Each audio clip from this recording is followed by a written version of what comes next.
Before going into this video, we heartily welcome you all into e-Gurukulam for IAS. Let's start. As we discussed earlier in second order classification of continental landforms, there are three types, which are mountains, plateaus and plains. We have already completed about mountains, plateaus and plains. That means continental second order classification completed. Before we go into third order, we also cover Oceanic second order classification and proceed parallelly. Oceanic second order classification.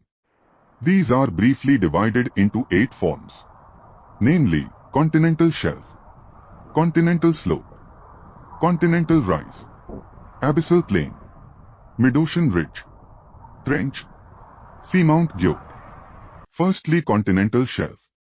The Continental Shelf is a long, gently sloping underwater feature that marks the transition between the continental landmass and the ocean floor. It's an essential part of many coastal habitats and is home to a wide variety of marine life.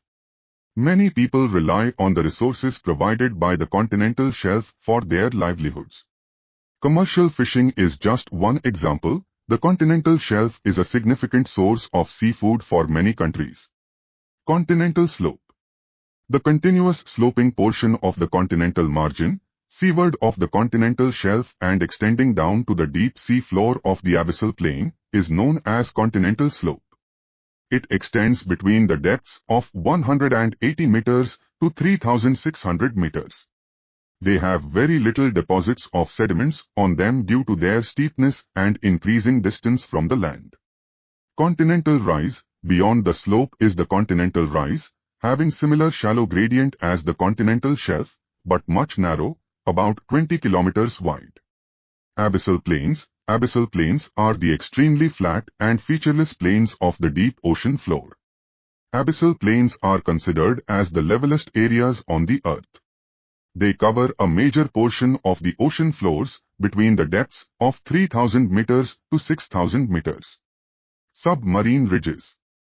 The oceanic mountains are called as submarine ridge.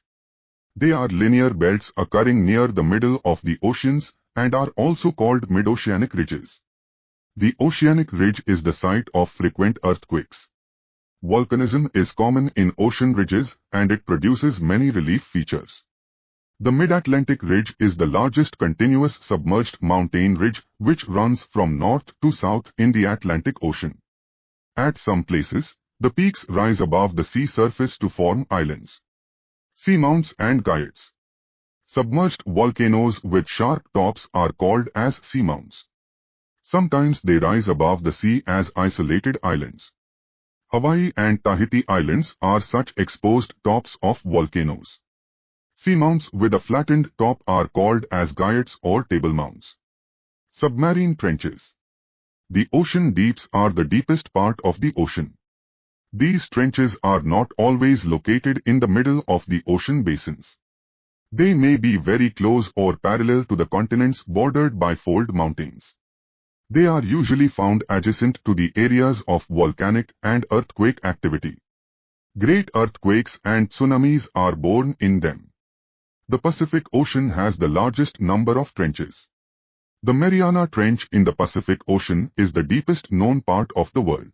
So that's all for this video. Meet you in next video discussing.